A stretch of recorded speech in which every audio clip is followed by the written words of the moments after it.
Catherine Ham, Brian Wilson, Brian Neiman, today's newsmakers, and you. The Morning Majority, 630. WMAL. 7:37 on WMAL. It is the third preseason game of the year. Some people say it's the most important game, the third one. Trevor Matich is here, former Redskin. Comcast Sportsnet pregame show starts at 7 o'clock. You can watch Trevor on TV, but you can listen to him right now here on the radio.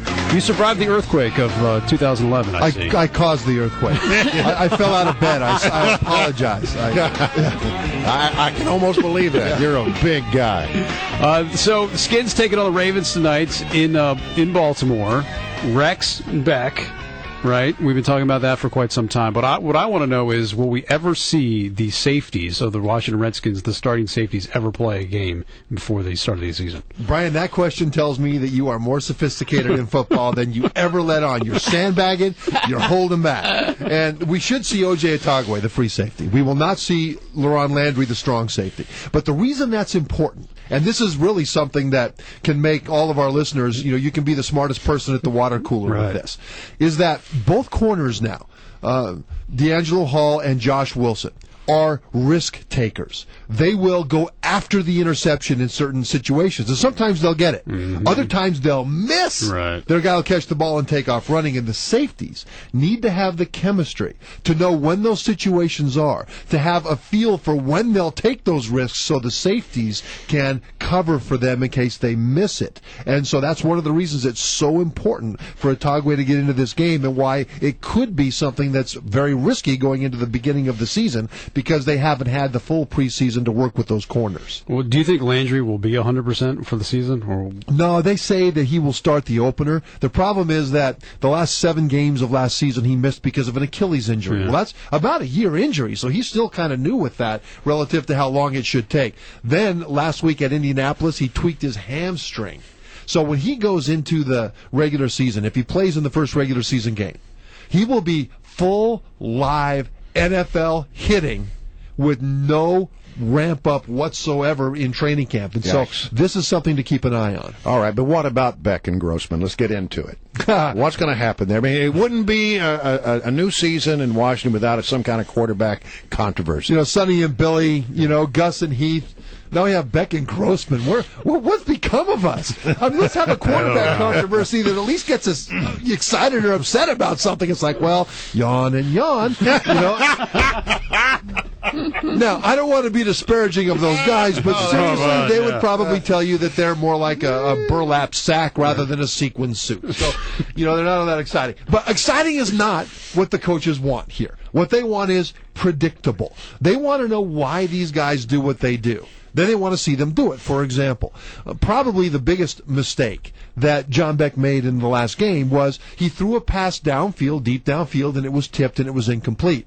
It was a technique error. He threw the ball too flat. He made the right decision. It was good timing, but he needed to throw the ball up in the air.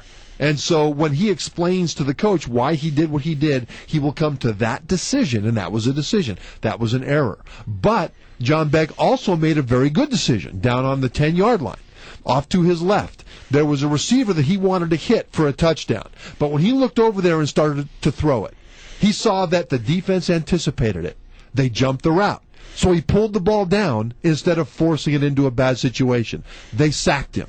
To fans, that looks bad. But the coach is pleased with his decision-making because it salvaged a field goal instead of having a turnover. Those are the kinds of things the coaches are looking for. So in this game, as you watch the Redskins quarterbacks play, what you want to look for is managing the game, not big plays. Big plays are interesting, but look for them to manage the game. And this is another water cooler thing. Remember this. If the Redskins are consistently 2nd and 6 and 3rd and 2, right, the quarterback is doing the right thing. All right. I read yesterday that Mike Shanahan was talking about how last year he was handing out fines, like the federal government hands out money these days, left and right, but this year he hasn't fined anyone, and that was a sign that they've kind of bought into his system and that they're going to be a disciplined football team. Are you buying into that argument? I'm buying into it completely. Really? Yeah, and I don't think there's that much of a change in the players that are there. I think the change is he has gotten rid of the players that he had an Albert Hainsworth-ectomy, is what he did.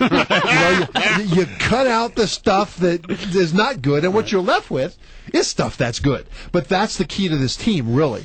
Shanahan's teams win not by dazzling you with Elway, although that's how they won the Super Bowl, but with the Redskins until they get somebody like that. What they have to do is not give it away. Force the other team to take it from them, and then live on the mistakes of the other team. To do that, you have to buy in, you have to be disciplined, and it's been that kind of training camp.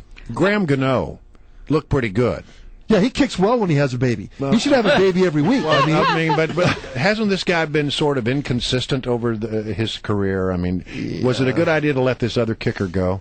Yeah, the other kicker that they let go missed a 29-yard field goal. Yeah, but he was 12 for 12 a year ago. Open game. Yeah, that was a year ago, and then now he's old. see how that works? Yeah, the NFL is the only place where you go from an old man to a young man the day you retire. So it works out that way. But Graham Gano last year had a few mental issues.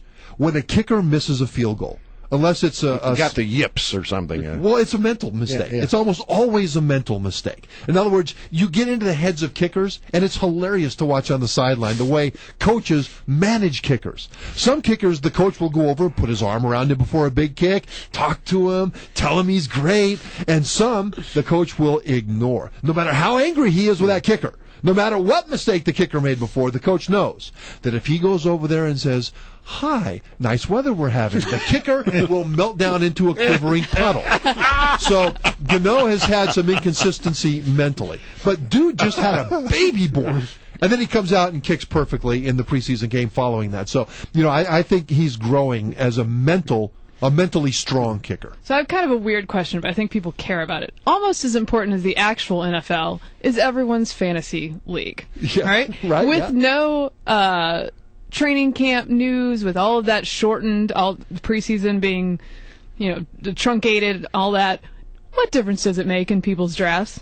Well, what difference? Is it killing you, Neiman? I'm just kidding. Neiman doesn't play fantasy, do you? I hate fantasy. I believe in reality football, not fantasy football. Yeah, but fantasy football It's big, is man. reality I know. football. I can't Listen, get it. Mary Catherine is a big espouser of Dennis Waitley. The mind cannot distinguish between reality and that which is vividly and repeatedly imagined. Oh, I can fantasize. Sure. Don't get me wrong. I Hence just don't like fantasy football.